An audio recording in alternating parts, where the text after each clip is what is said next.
Bueno, ahora viene el panel. La forma en que vamos a hacer esto es lo siguiente. Cada uno de los miembros del panel va a tener 10 minutos. Está pensado para que los 10 minutos sean empleados para que ellos describan cuál es su reacción a las presentaciones de manera completamente libre. ¿Qué piensan? ¿Qué vieron? ¿Dónde hay coincidencias? ¿Dónde hay divergencias? ¿Qué falta? Lo que sea una reacción. Después de esos 10 minutos vamos a tener un espacio para que se puedan hacer un intercambio con el público.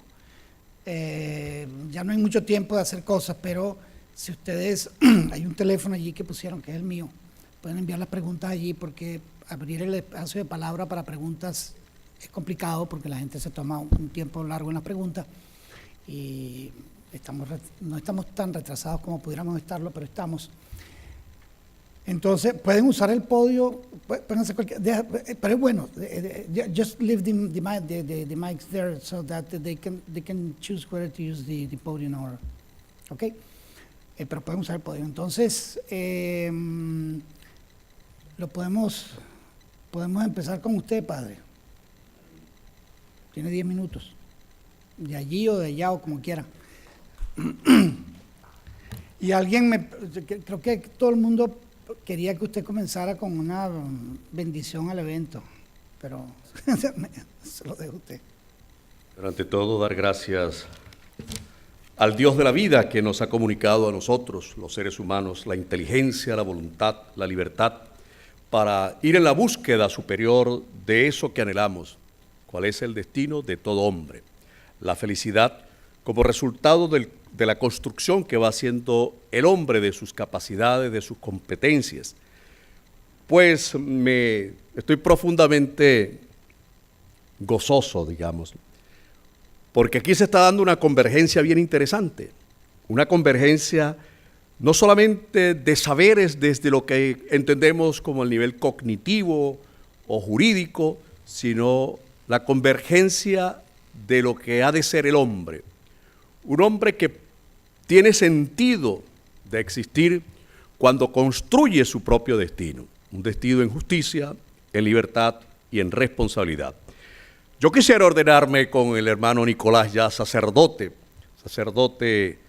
quiero, porque me llama poderosamente la atención ver esa concepción que tiene este pueblo indígena, que coincide fundamentalmente con todo lo que es el concepto de la revelación de Dios a través del pueblo de Israel, pueblo sacerdotal, pueblo que está llamado a construir desde las diferencias en la libertad y reconociendo la pluralidad.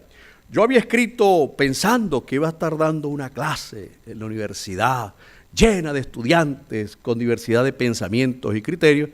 Me puse a investigar y a tratar primero todo lo que es el origen, desde lo que conocemos en Occidente, de la cultura griega.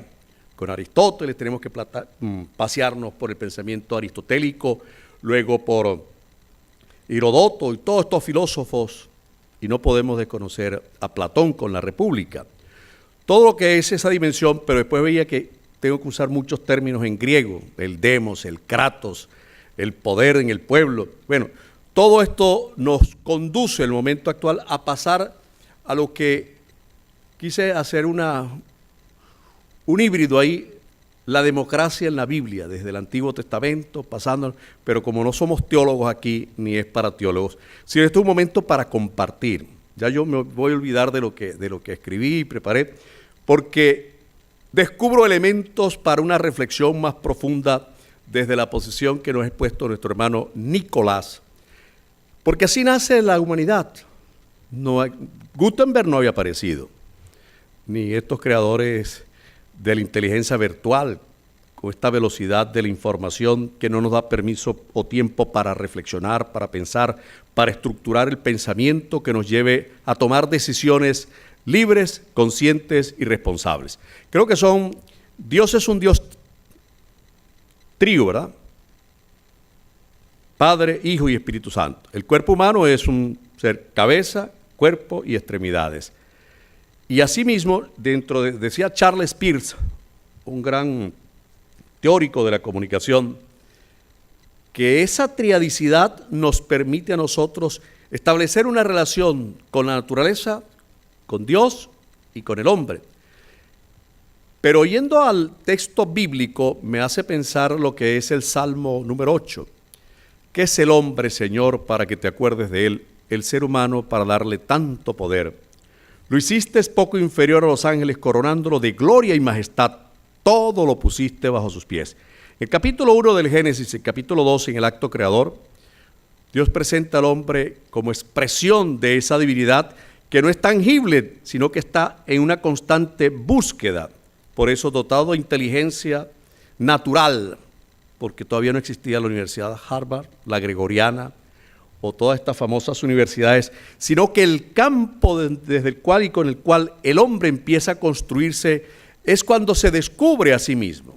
Por eso el método de la mayéutica socrática de Sócrates, conócete a ti mismo, ¿no? Es el principio de responsabilidad. ¿Cómo podemos conocer a los demás? Mi papel en la sociedad y mi relación con los demás, o desde la intersubjetividad, si no sé lo que quiero, no sé dónde estoy y hacia dónde voy.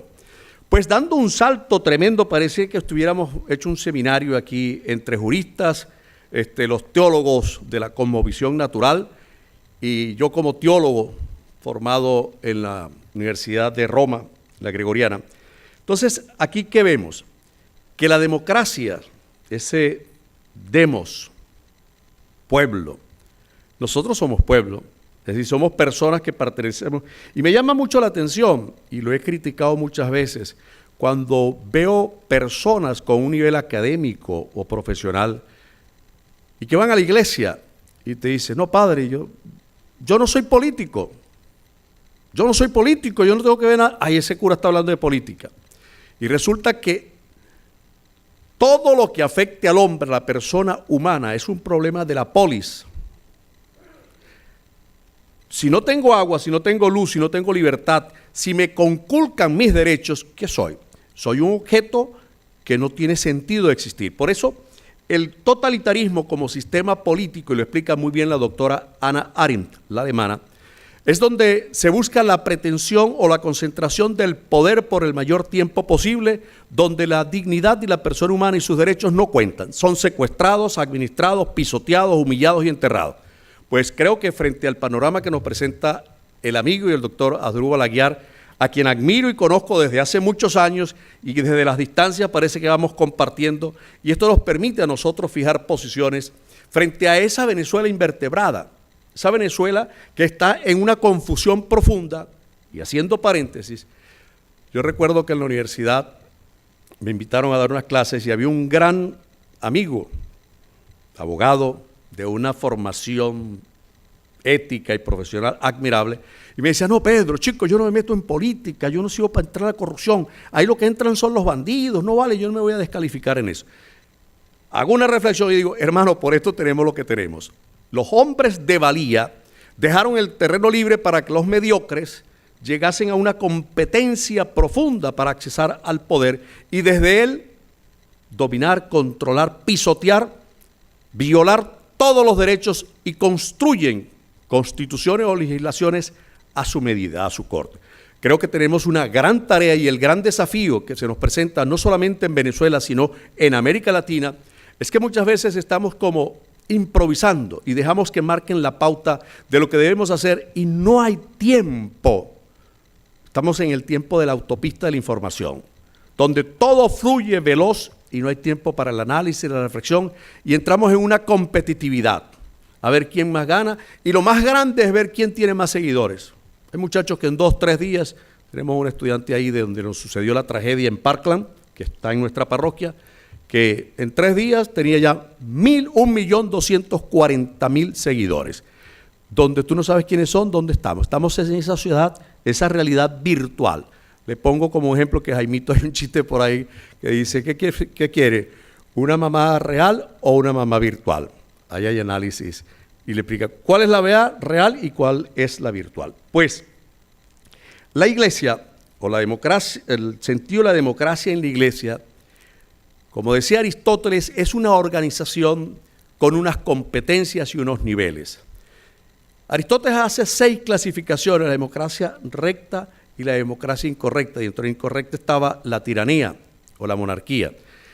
Es así que hoy nosotros, ciudadanos del mundo, del universo, tenemos que aprender a sostener lo que el Papa Juan Pablo II y la doctrina de la Iglesia, sobre todo en la constitución dogmática de la Iglesia en el mundo, Gaudium et Spes, nos exige un llamado y nos compromete en el respeto de lo que somos, de lo que tenemos, respetar la naturaleza, cuidar de ella, cuidar de las relaciones humanas, de tal manera que un cristiano, y dice la Constitución, todo lo que afecte al hombre, sus lágrimas, sus sufrimientos, sus angustias, sus dolores, sus tristezas, encuentran eco en el corazón de la Iglesia.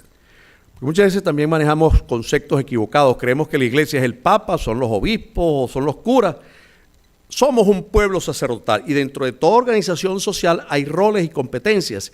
El papá es papá, la mamá es mamá, el hijo es hijo y la hija es hija, porque a veces confundimos los roles y el papá para consentir o la mamá a la hija y consentirle o ser alcahuete dice, no, es que mi mamá es mi mejor amiga, porque usted es la mamá y ella es la hija.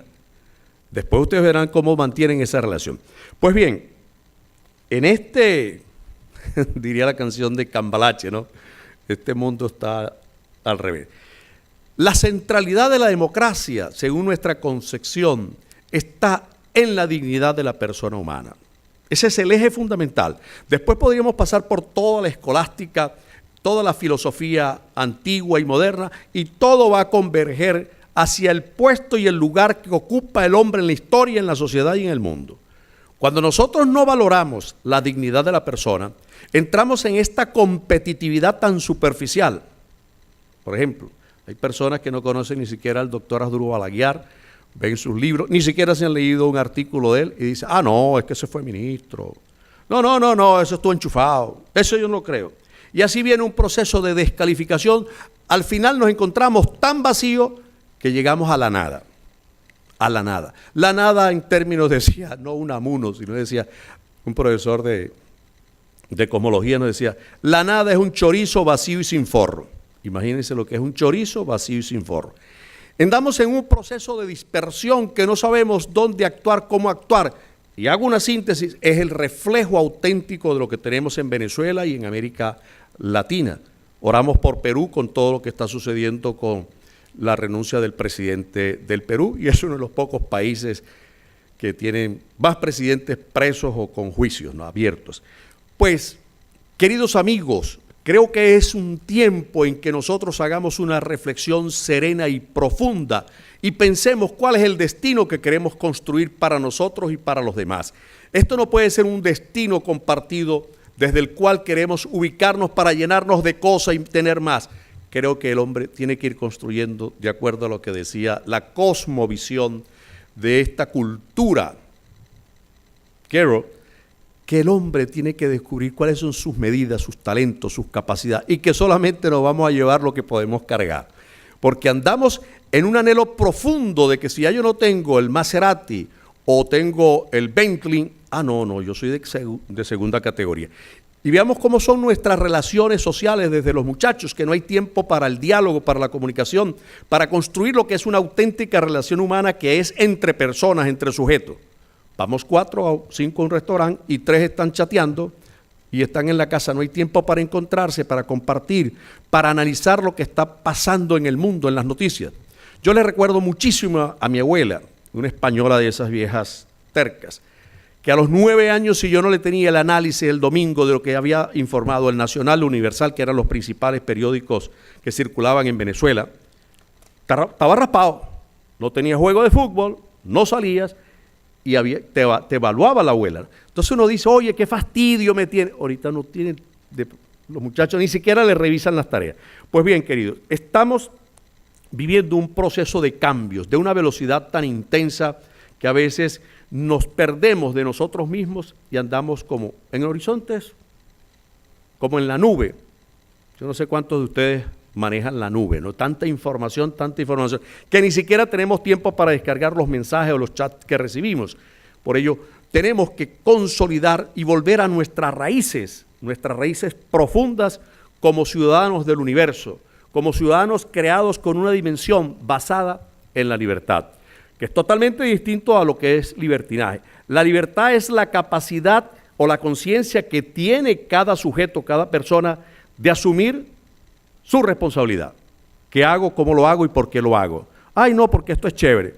Y entramos en una cantidad de elementos, todo el tema de las teorías de los géneros, y aplican, infiltran las constituciones o las leyes para complacer a todo el mundo. Y estamos desintegrando todo lo que es nuestra esencia como hombres, como mujeres llamados a dominar, a crear y a transformar. Pero todas estas crisis nos dan un espacio para reencontrarnos, para debatir, para confrontar ideas y buscar las respuestas que nos ayuden a afrontar los retos y desafíos que se nos presentan. Yo, por ejemplo, seguiré batallando contra todo ese pensamiento nihilista o de escepticismo moral que lo maneja siempre el totalitarismo como modelo, es desmoralizarte. Te destruyen y tú no tienes capacidad o fuerza para reaccionar o para organizarte. Tenemos un reto profundo, es de volver a nuestras raíces y a la valoración de lo que es el ser humano. El humanismo que lo defiende tanto el Papa Juan Pablo II y el magisterio de la Iglesia. ¿Qué es el hombre si no encuentra un destino profundo y que dé razón de su existencia? Pues Venezuela está viviendo estos momentos tan dramáticos donde no sabemos a quién asignarle la responsabilidad. Y volvemos a ese capítulo del Génesis cuando Dios pone al hombre y a Eva, Adán y Eva. Adán, por supuesto, es raíz hebrea. Adán significa salido de la tierra. Y no existía Eva como nombre, sino en esa oralidad se va significando. Hombre salido de la tierra, tu creación proviene de la tierra, de tal manera que la madre tierra es nuestra casa que tenemos que cuidar, preservar y garantizar para que en esa tradición de oralidad enseñemos a respetar a nuestros niños, y que le hemos recibido de nuestros antepasados. El sentido de la responsabilidad que estamos llamados a fortalecer. El tema del hombre a imagen de Dios, os lo relato, me estoy haciendo un juego, porque si me pongo a leerles aquí Padre, todo lo que he escrito. Padre, perdón, una cosa, tome lo que quiera, pero tratemos, porque eran 10 minutos inicialmente. ¿Cuántos minutos? Eran 10 minutos que tenía. Ok, llevo 8. Después va a tener oportunidad, no quiero ser... Pues bien, entonces nosotros como personas somos los responsables de construir el sistema de vida que nos capacite a desarrollar todas nuestras habilidades, que nos permita ejercer y defender nuestros derechos, porque la libertad, lo considero que no es simplemente un derecho, es la autoridad que tiene cada hombre, cada persona, de vivir en un universo de vida íntegro, plural y abierto.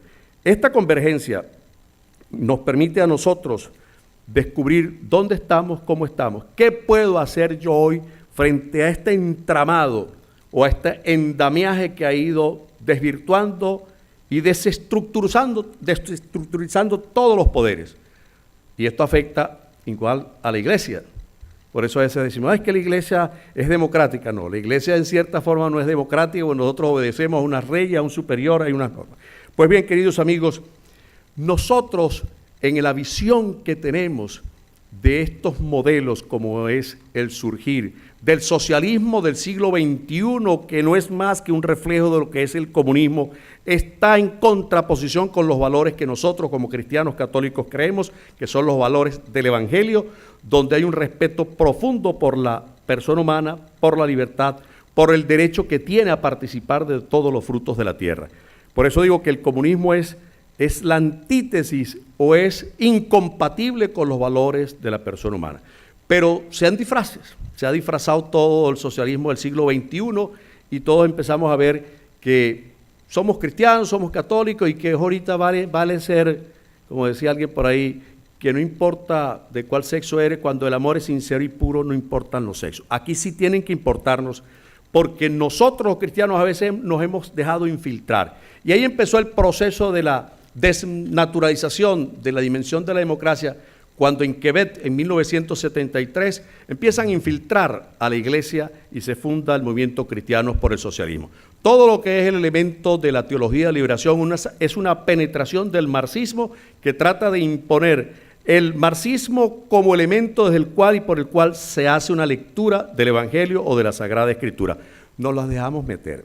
Por tanto, esto es un tiempo desde el ámbito de democracia para pensar, reflexionar, debatir y tener ideas claras, precisas, de modo que nosotros podamos recuperar nuestra identidad como personas, nuestro valor de ciudadanos, quién soy, dónde estoy y qué hago. Muchas gracias. Gracias, padre. Y me perdona la interrupción que le hice.